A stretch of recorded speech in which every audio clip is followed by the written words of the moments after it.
Welcome to the Integrated Schools Podcast. I'm Andrew, a white dad from Denver. I'm Val, a black mom from North Carolina. This is COVID Teacher Check-In Revisited. And we're going back to the archives this week, Val, for a conversation we had with a couple of teachers, Cara and Zoe, back actually in April of 2020. Awesome. Do you remember what April 2020 was like for you as a parent of school-age children? That feels like so long ago. We had just shut down maybe 6 weeks earlier, figuring out how are we going to do remote school. I know my kids had nothing that was like scheduled at all. My daughter was in kindergarten. I had to read everything, all the assignments to her. Right. It took her like 20 minutes to get them done, and that was it. And then she was just hanging out at home with me. My third grader at the time, she was pretty well self-directed with some online assignments, but yeah, it was a crazy time. How about you? It was. I feel like the first round were several of the packets. I think we were instructed to print out all the packets and turn that in. I think I laughed out loud as I was not doing that. Yep. I had a fifth grader who, was at the very end of her senior year in elementary school. So that all just stopped. She ended up having a drive-through graduation a month later where, we drove up, she ran out, took a picture 6 feet from each of her teachers. And then you had a little parade.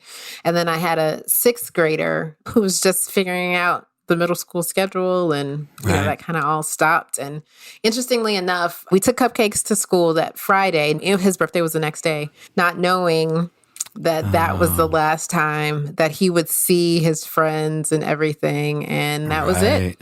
The end. Yep.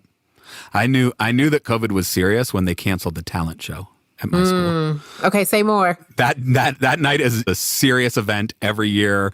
The whole school community shows up. It's been that way since I was a student at that school. Yeah. When they were like, we can't do the talent show, I was like, oh, this might be a real thing here. This might be a real thing. And here we are, 2021, still very much living a COVID school experience.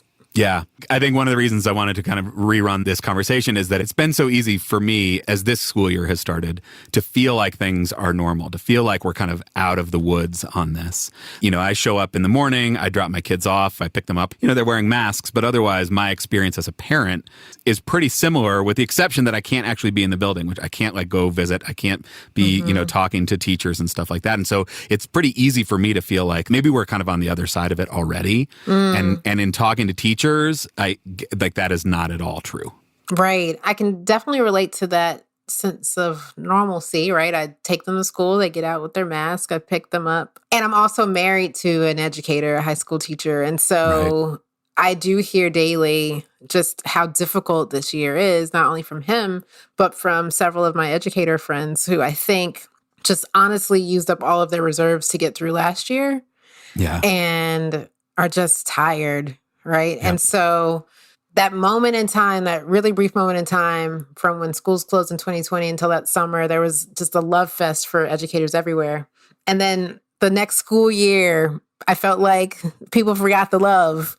And now I feel like people might be forgetting the teachers, even though they're screaming at the top of their lungs, this is unsustainable. I recognize a true crisis. Yeah, so we're going to hear this conversation from right at the very beginning of it. I think a lot of the themes that Cara and Zoe bring up are really still relevant today. And then we'll actually get an update from them, and then you and I can meet on the other side and talk about what we heard. Let's take a listen.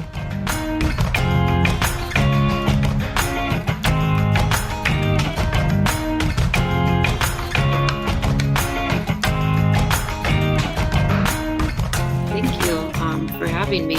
My name is Cara Cisco, and I am a teacher and a parent in the Minneapolis area. And I've been teaching for 15 years. I teach 9th grade civics and 12th grade ethnic studies.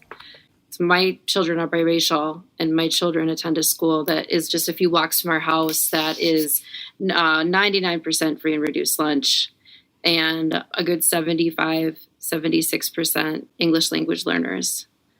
Awesome. Zoe.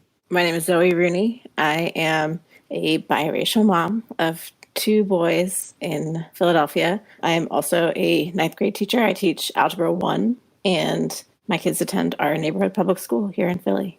So prior to schools closing, social distancing, the COVID outbreak, what were your days like as teachers in your schools? In terms of my day-to-day, I have 4 sections of ninth grade civics, which is like my passion. I think that civics is the most important class right now. Like, I think algebra is important too. So I don't want to step on your toes. But I feel like in this space, there's like a 20-25 year gap where people that are our generation did not receive civics instruction that was intended for social discord. Yeah. It was intended for pure, raw American exceptionalism in its most egregious form. So I think that we're just trying to build some of that back. Yeah. How about you, Zoe?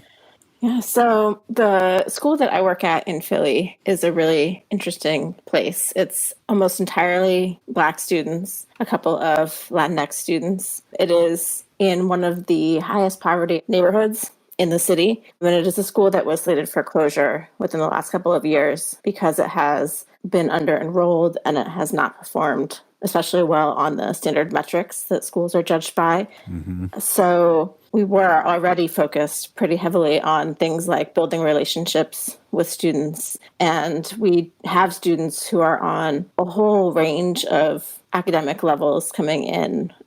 More than half of our students have individual education plans, so they receive special education services. We have a large number of students that bounce in and out of the juvenile justice system. So day to day, the logistics of that are that I go in and I teach 3 90-minute sections of Algebra 1 to all of our ninth graders. But that also looks like a lot of talking to kids about what's going on in their lives and helping them access resources whenever they need resources, talking to families, managing a whole host of things that come up at any given day in my students' lives that impact their ability to succeed at school. So it's been interesting because in some ways that's changed since we closed down, and in some ways it's really just highlighting the sort of things that we already felt were important, but we weren't able to prioritize as much as we wanted to, given the other structures that, need to be in place in a day-to-day school.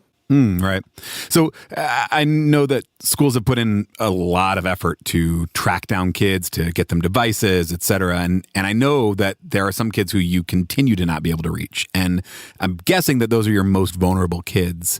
What is and I don't mean, like you personally as teachers, but sort of as a society, as an educational system, what do you think about our obligation to those kids in this time? Is it just impossible to live up to that given the circumstances? I don't think it's any less possible now than it was before school closed, but it has really highlighted the ways that our other systems are failing, which I think so much of this school closure has highlighted is the way that all of our systems around our schools and around our kids as safety nets are sort of failing them, and that schools are stepping in because the kids that I can't reach should be reachable through other social services, and they're also not through those social services right now. And so that's, I think, partly what's scary about it is that we're doing probably the best out of a lot of the services available to those kids as far as reaching them, and we still can't get them all. Right. And it doesn't seem like anybody else is really stepping in either to have that contact.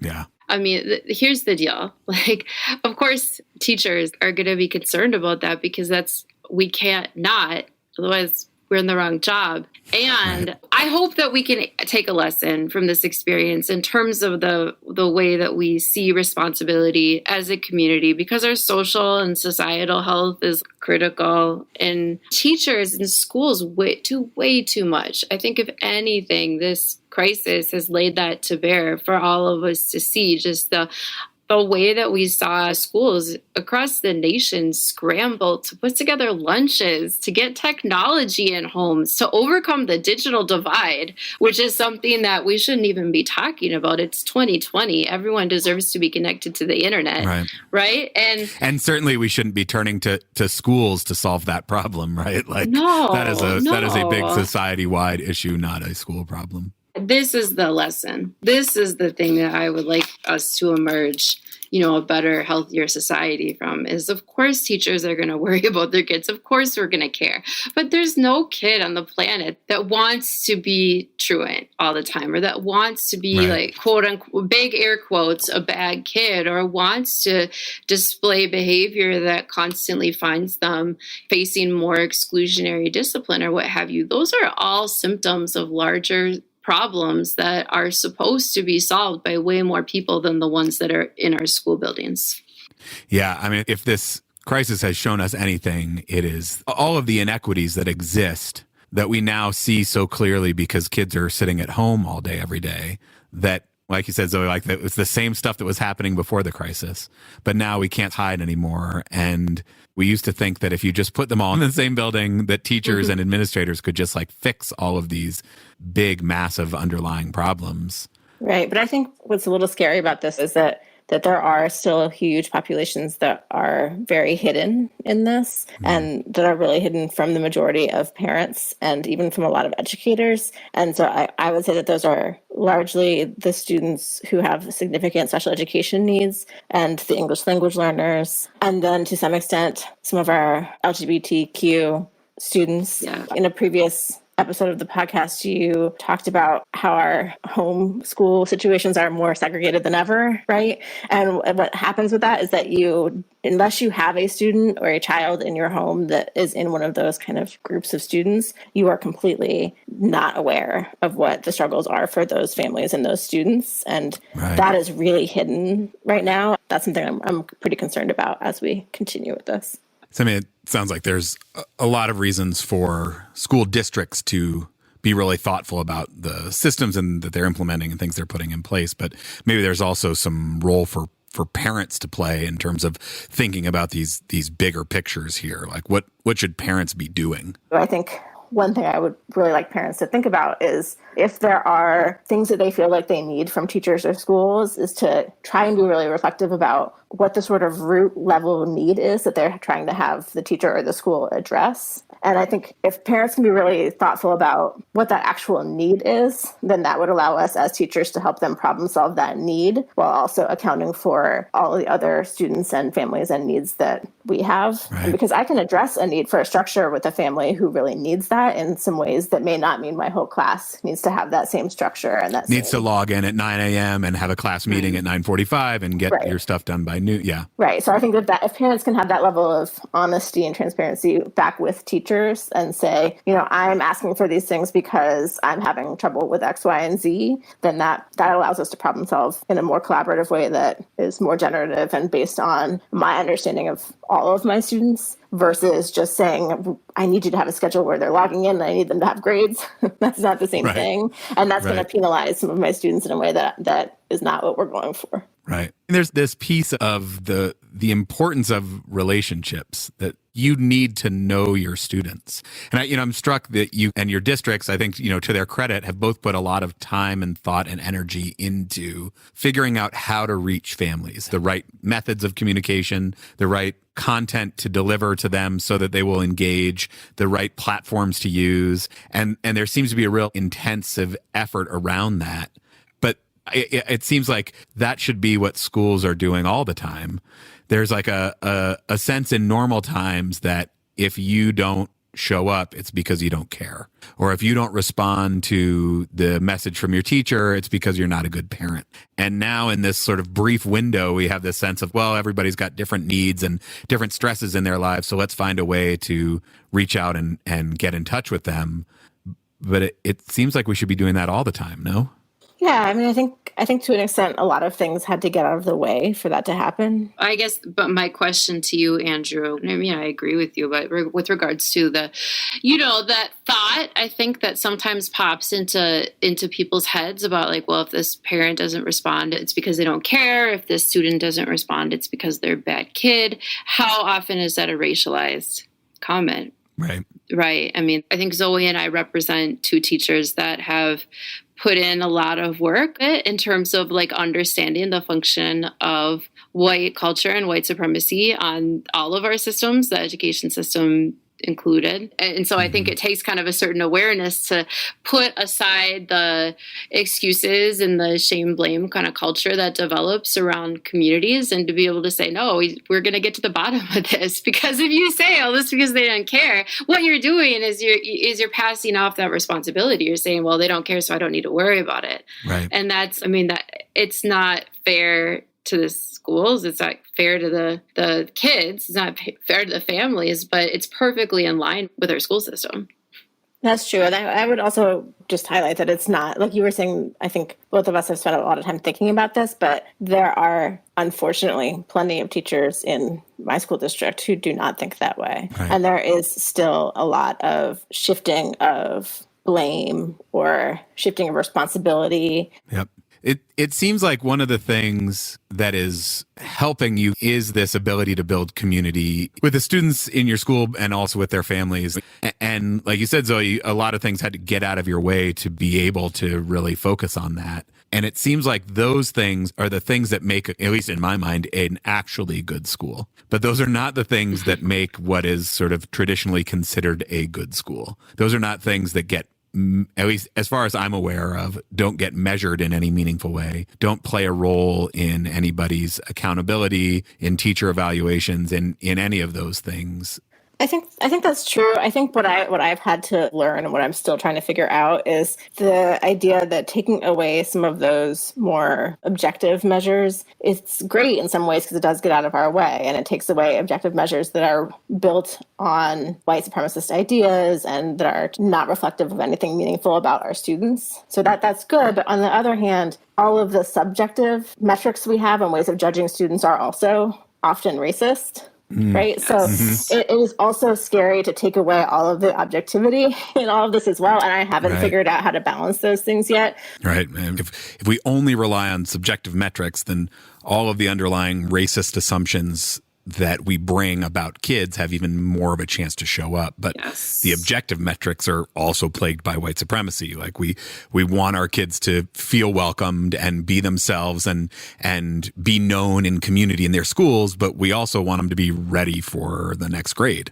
So I used to teach 8th grade, and I am really concerned about our 8th graders who are coming into high school next year. There's new ground to make up, but my primary concern is still not even necessarily about those kids. It really is going back to that idea of special education and students who are English language learners, because I think that those are the categories of students who are not only not progressing right now, but are at risk of regressing and losing ground. Our students who have complex emotional needs, physical disabilities, who have autistic support needs, who don't have the same access to technology because they're deaf or hard of hearing, or they're blind, or they are still learning English, those students are really going to have a hard time even maintaining the point they're at now. But I would add undocumented students to that list as well. Yeah, I mean, I'm definitely acutely feeling the loss of the broader school community. That's a thing I've heard a lot of white and or privileged parents struggling with right now is sort of what space should we be taking up? You know, what is our role in this moment, given the fact that our kids come with a cushion of privilege that softens the blow of this missed time? And so what is our role in this moment? I have been thinking about that too, with like regards to more than anything, like the parents in my daughter's classroom. I feel like one of like maybe the key responsibilities of being the other, you know what I mean? There's like very few white parents in the school. I think one of like the key responsibilities is like integrating as a parent into that environment. And I failed at that. And I don't blame myself because of my job, but I know how important it is to like on the ground level, organize and be not, you know, as a leader, right? But just as like a person who's willing to engage in like the PTA groups and the equity meetings and the text messages and I'm not, and that's been really weighing at me hard. That when your school community finds itself in need, you don't feel connected to it because where would you find the time to be connected to that when so much school community connection energy of yours is spent at work? Right. And I don't have time right now. I mean, I got through the day just thanks on like extra sugar from leftover Easter peeps alone. So I thought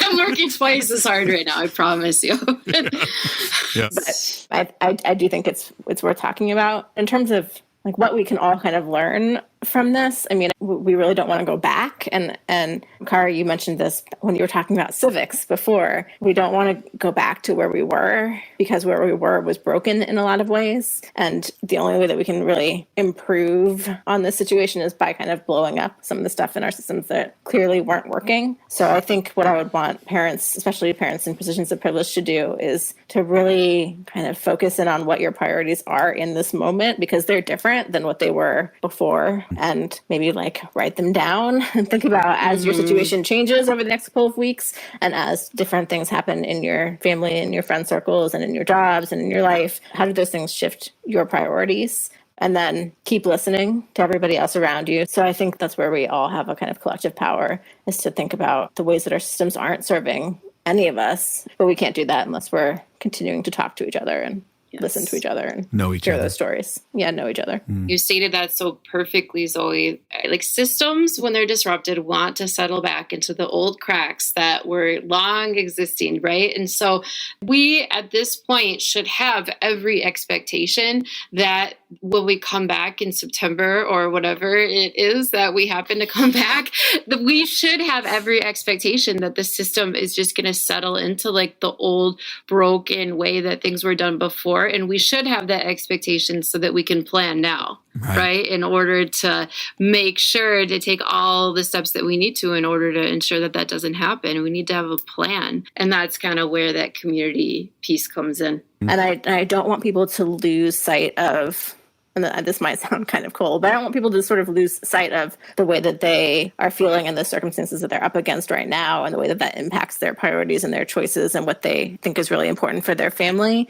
down the line once they have bounced back. I want people to sort of remember what it is like to have your priorities shift because you are dealing with a lot of different demands on your time and your emotions. That are out of your control. Right. Because I think in remembering that, people will be able to have more empathy for everyone else in their community down the line when different things are out of other people's control. Yeah.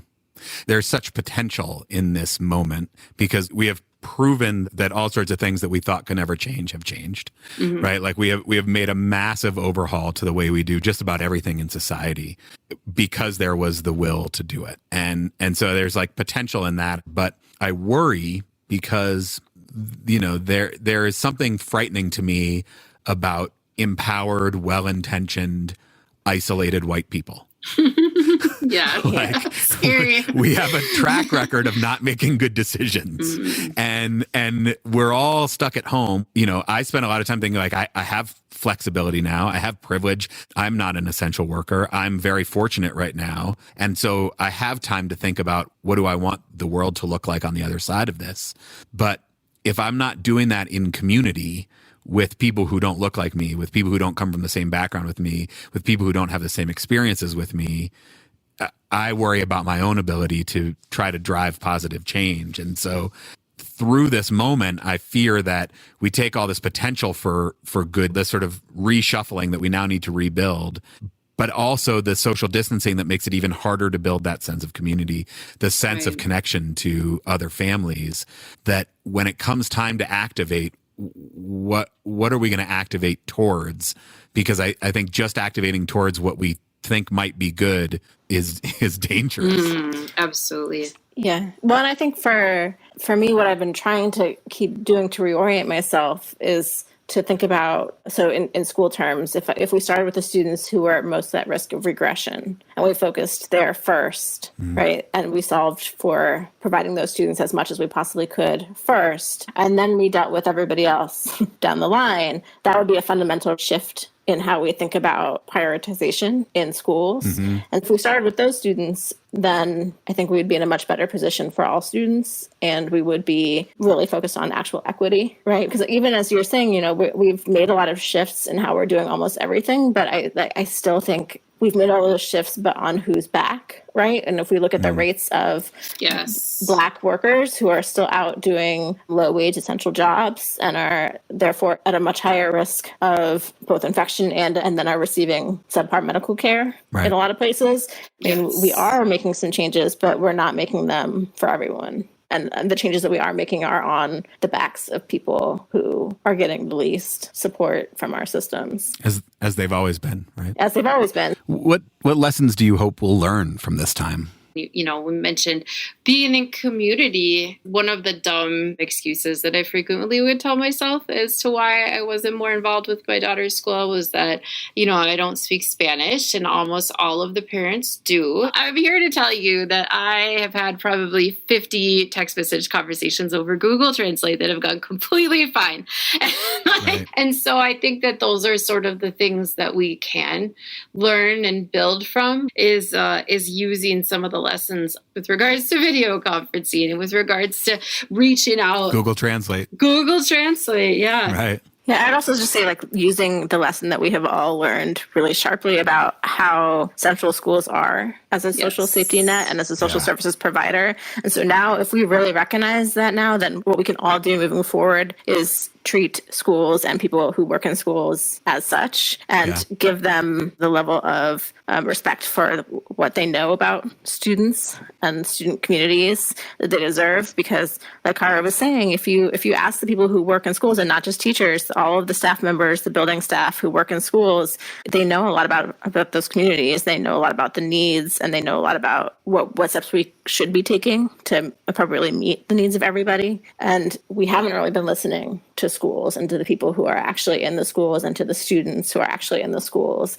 And so I think that that's something we really can leverage across privilege and race, is saying we just saw that these systems are incredibly reliant on schools and on educators and on food services providers. So those are the people who we need to be going and asking questions of when we're talking about systemic and policy changes. Right. Yeah. To be able to see the expertise that exists, that expertise comes from building community with those families and building relationships with those students. And that's something that our teachers do that we don't often give them enough credit for, I think. Well, and then when we think about trauma-informed teaching, the way that this crisis is disproportionately impacting African-American people, that's going to impact our students in our schools and our whole ecosystem of our communities in ways that are unforeseen. Yeah. So therefore, there's all of these lessons that we're picking up. We have another crisis kind of coming, right? For us to immediately apply some of these lessons on the front end.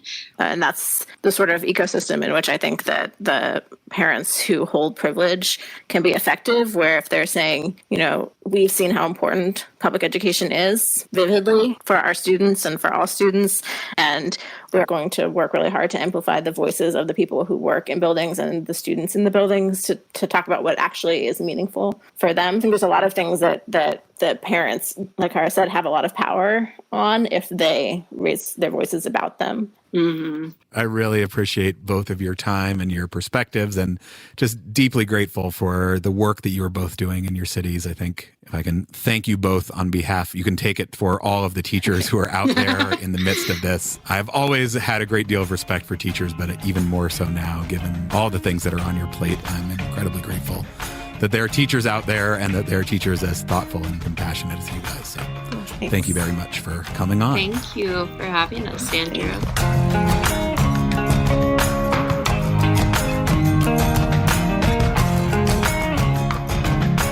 So that was way back in April of 2020. And I asked Cara and Zoe to send a voice memo with some updates. And here's what Cara had to say.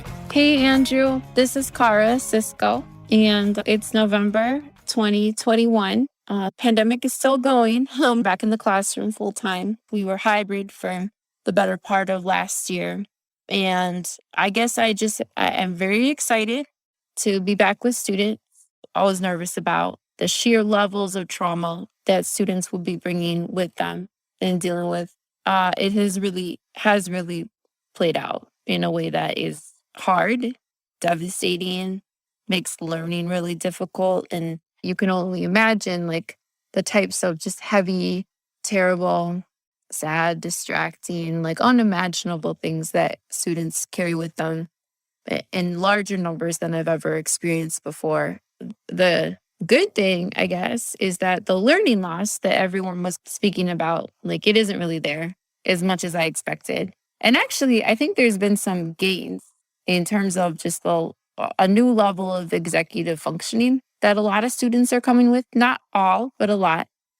Students are better at prioritizing tasks, while starting and finishing assignments without a lot of adult support, better at like list making and making sure things are completed by due dates. They're certainly more technologically proficient. That's no surprise. What I'm seeing instead of the learning loss that we read about is like a lot of social emotional skill loss. I'm seeing students come in with far less conflict resolution skills, less skills when it comes to group work, more anxiety with a large number of people. I'm seeing students that are less proficient at like redirecting themselves when they find themselves getting off track. So you can imagine this plays out in a lot of ways in which our most underserved students are impacted the most also, which is unfortunately common in education. And I think it would look a little bit different if it wasn't just for the labor shortage that we're experiencing.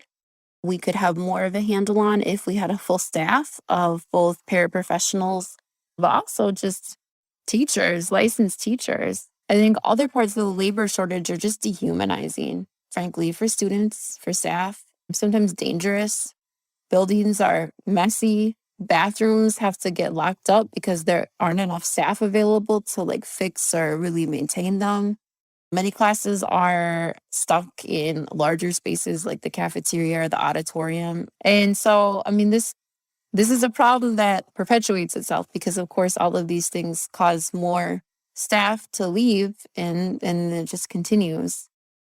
And it struck me in talking to teacher friends everywhere across the country is that this is every school. It's every school. It is actually very stunning, and it certainly speaks to how much of a crisis that we're at in public education. One of the things that I kind of look back on and I guess sort of laugh, I don't know what our hubris, but is like how much talk there was, myself included, about how much like education was going to change and we were going to kind of reinvent what it meant to be in school based on our experience in the pandemic. And that's a lot of big dreams, but they just don't match the reality of being a teacher or an administrator or school staff in general. We should be doing that. We have the skills to do that, but who among us has time? But I do know that schools will look different in 5 to 10 years. It won't look like it does right now because it can't. It's not sustainable. Every teacher is going to quit at some point. My hope would be that as a society, we can shift our thinking a ton by devoting a lot more resources towards paying school staff what they deserve, especially ancillary staff who make just a little bit over minimum wage as it is. And if that doesn't happen, I don't know that we'll be able to staff buildings nationwide fully enough for us to run a school in a seat-based model. I hope it doesn't come to that.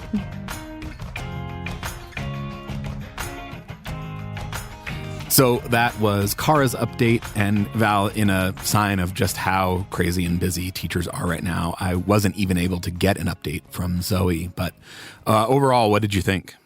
You know, Kara's reflection mirrors what I hear all the time at home. And if we think about just all that teachers have on their shoulders, and it's not that administrators and caregivers don't want to support them, right? I know administrators who are trying very hard. I know caregivers who care a lot about their kids' teachers. And yet, this collective trauma that we're all experiencing right now. Yeah. And how do we move forward in that? Because we are moving forward. We don't have to any Kara's choice, point, right? We're moving forward in a way that feels like, why are we trying to fit our old status quo system into this new world, right? Because we did not have the imagination of how to rethink this and this opportunity that I agree we missed. We're trying to do it like it's always been done. Like Kara said, settling back into the old grooves. That's what things want to do. And there was not the collective will to try to do something else. And I don't know, like who comes up with the something else? How do we come up with a something else that serves the needs of the most marginalized when we can't be in community? Yeah, I still don't know what to do with that. And I want to push back on that a little bit because I don't doubt that people have offered up solutions that would positively impact the most marginalized. It's really, to me, just from my experience, always been about whose voices do we privilege. Mm-hmm. And so, for instance, just privileging the voices of, I don't want my kids to wear masks to school, right? Right. So how many other children are we putting in danger during a pandemic because we have decided to privilege those voices versus the ones that would be more vulnerable to the pandemic and the disease? Yeah. I just don't want us to present the idea that people aren't offering solutions to these very real challenges. Right. I appreciate Zoe kind of highlighting the expertise that so often goes overlooked in school communities. Right. Yeah, there are plenty of teachers, or even right now, like you said, who are screaming about what needs to happen, about what needs to change, and are just not being heard. And it feels challenging. Like personally, I struggle because I'm not allowed to go in the building. Right. I happen to have some friends who are teachers, and so I've heard from them about how challenging things are, but I wouldn't have otherwise had any idea just the level of crisis. You know, I mean, it's easy to feel like we are kind of through the crisis, and the crisis is so prevalent. It's still ongoing very much in schools. We are in the midst of crisis.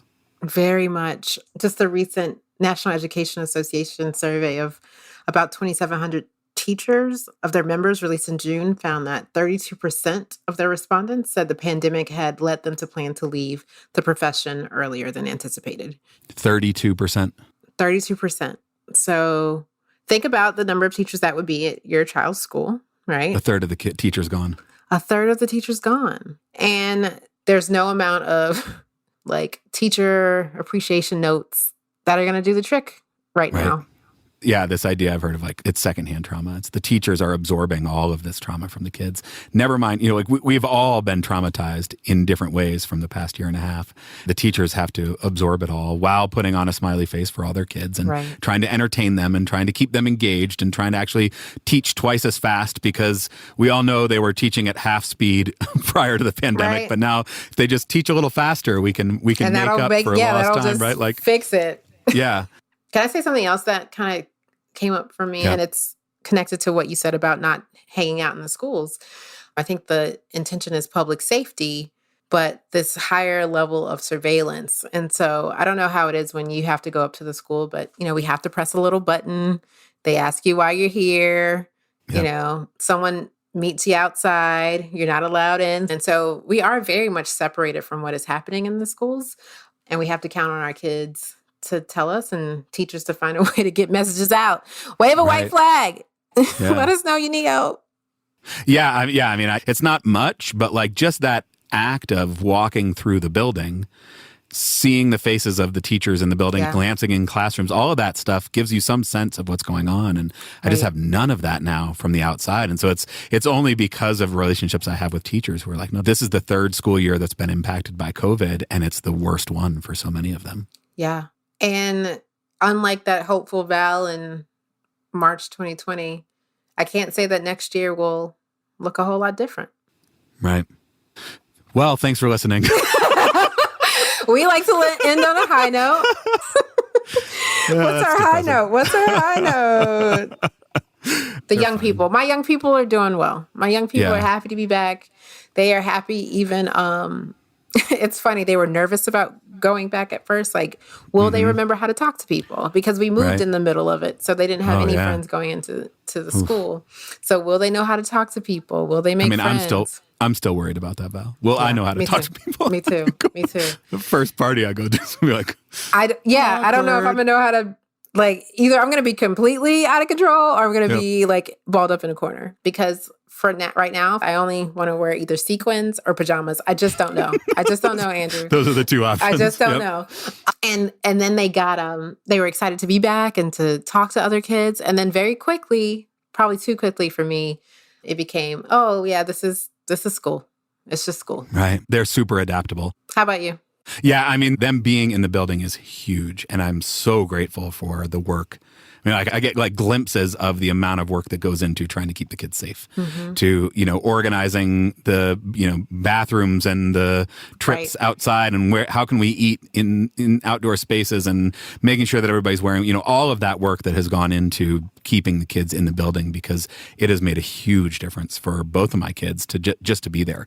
You know, we were not in a great spot by the end of virtual schooling. It was hard for sure. And so I certainly didn't know what to do with anybody the summer after virtual school. I'm like, I can't tell them to get on a computer. Like they're Right. going to Yeah. revolt. One of the things I've been sort of thinking about that the conversation with Zoe and Cara reminded me of is this idea of the ways that life changes against our will. That we all were in the beginning of, in different ways, like not in any way to the same degree. Like obviously from the very beginning, the pandemic was affecting everyone differently, but we all had the sense, particularly the very beginning, that like this was going to get everybody. And so all of our lives were upended. And there was this sense of like, okay, well, so how do we serve everybody in the best way we can, given the fact that everyone's life is so unpredictable? Because that is the case for so many people all the time, right? For so many people, the like sense of predictability and stability in life is a privilege. And I just wonder, how do we like tap back into that empathy? Well, I very much miss those early days. I am from a state that had lots of hurricanes, and I've lived through lots of hurricanes. And it was always those couple of days right after the hurricane had passed and the situation when everyone's safe, where we didn't have electricity, and it was just like this calm where we're all looking out for one another, right? So neighbors made sure that everybody had what they needed, or, if somebody has a grill, or I have electricity, so you can put your, charge your phone at my house, right? Yeah, like we have that. And I am sad that moment left us so quickly with COVID. And so when you talk about all the things that teachers have done to really capture students, I firmly believe that most of them are still trying their very best, to do that every single day. And I'm not quite sure if everyone recognizes it or values it for what that is. Yeah. Something happened in that year where we all had to go virtual, where the general public got really frustrated with teachers, like really frustrated with teachers, or at least they projected that frustration onto teachers, right? And so it feels like a much larger than we need teachers dedicating themselves to students in the way that they did in the beginning. It feels larger than that to me. It feels like there's so many other pieces involved. Yeah, I agree. I think teachers are still trying to do that in so many ways. And I think some of what Zoe said in the episode, like things had to get out of the way. The teachers want to do, the Cara said this too, like this is what teachers want to do. Right. But it was the pandemic that got so many of the other things out of the way to let them actually do that. And so the people who kind of exert pressure on the education system, so often privileged parents, white parents, right, who have a sort of an outsized voice in what happens in schools. If we're demanding that school look exactly the way it did before COVID, we're like pushing teachers to not have the space to, not to mention that schools are way understaffed. Schools don't have substitute teachers, schools, all of these other like challenges where we're kind of just piling all these things on top of teachers. I certainly don't think it's that teachers don't care enough. I think it's that like we have not allowed the system to create space for teachers to do this thing that they have like Zoe was saying, like that's what their expertise is creating relationships, is building community, is finding out what do my families need, what do my kids need, how does my community thrive. They have this expertise and we're not tapping into it, and we're not even giving them the time to really tap into it. Well, I deeply believe in cross-racial dialogue, but all of that sounds like you need to talk to your people. That's fair. That's fair. I mean, yeah. Stop laying on the pressure, privileged and white people. It's true. What was your experience of the kind of shift in the pandemic from the post-hurricane, we're all in this together, to the we're no longer all in this together? I think it surprised me at how quickly it happened, because the adoration for educators was coming from everywhere in the beginning. Oh, thank you so much. I had no idea what you did all day. Right. Yeah. Get my kids out of my house, please.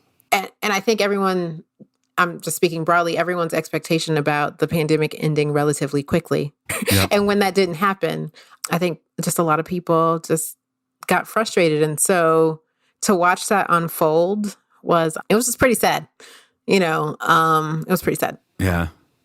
I vividly remember reading a Washington Post article, and I don't remember exactly, like maybe in April, there was the kind of the first article to really highlight the differences in impact of COVID. Who was actually most likely to die, who was actually most likely to get sick, where it all was, and the fact that was Black and brown communities. I remember saying to myself, like, This is the end of solidarity. This is Right. when we are all in this Right. together and it's going to affect us all equally, then we are in this together. And as soon as it's mostly affecting Black and brown folks, and I remember thinking like that, well, that's it. This is it. This solidarity is over. And to parallel that, there were many communities of color who are like, actually, school wasn't working for my child in the way that it was happening. Let's do Right. this online thing. Let's do this learning collective thing. I don't want my kid to go back in school because we're Black and brown, our chances of dying of COVID are higher. And all of those were ignored. And so back to folks offering suggestions about how we can do this better. People talked about it, but whose voices are we privileging? This was the other thing I thought was great was this idea of like, I think that Zoe mentioned, of communicating your actual needs to the teachers. Right. And then building this like collaborative process together to try to solve that, rather than saying, you know, I need the school to be starting class at 8:33 every morning because that's what my kid needs. If it's like hey, here's what I need. Can you help me solve this problem? You know, that puts a lot more kind of expertise in the hands of teachers to be able to say, okay, let me do this, but let me also tell you why we can't do this for everyone, because check out these other kids that I got to serve. And then there's like a lot more space for grace, I think, in that. Yeah. And I think being honest with ourselves and what we can get done and accomplished it's really important. Yeah. And I think that's for caregivers, and I think that's for educators. And I think educators right now are saying, this is too much. This is not sustainable.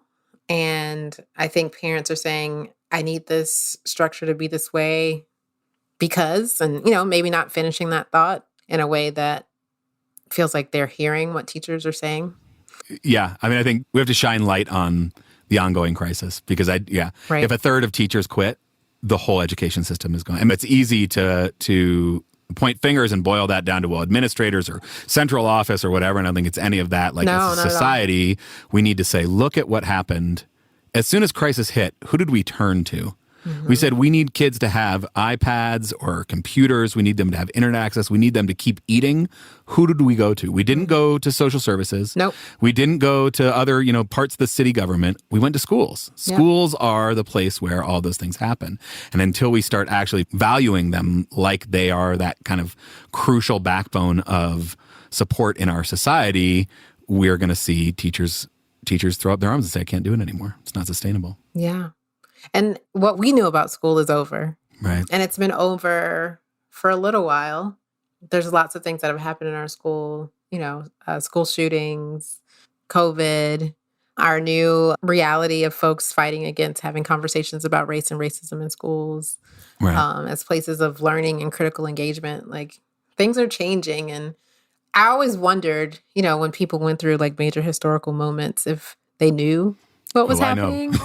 This is one for sure. Yeah, we know. We know. Yeah, we can't say we slept through this one. Yeah, I totally agree with that. I don't know exactly what it looks like to try to, show up, to try to support, to try to lean in, to try to be a voice for public schools. But I do know that if we don't all come together and actually like declare the value of public education as something that is crucial to democracy, as something that is the bedrock of our country. Right. And I think we've let that slip for far too long. But this is a moment where we're going to have to really confront that. And so I don't know what it looks like to be a voice for that, but like I'm sure committed to being there and showing up for that. I am as well. Listeners, if you are committed, come and let us know about it on the Patreon page. Patreon.com/integrated schools. We'd be incredibly grateful for your support. And you can always hit us up on social media at Integrated Schools. Send us an email, hello@integratedschools.org. And Val, as always, I'm grateful to be in this with you. So try to know better and do better. Until next time, my friend.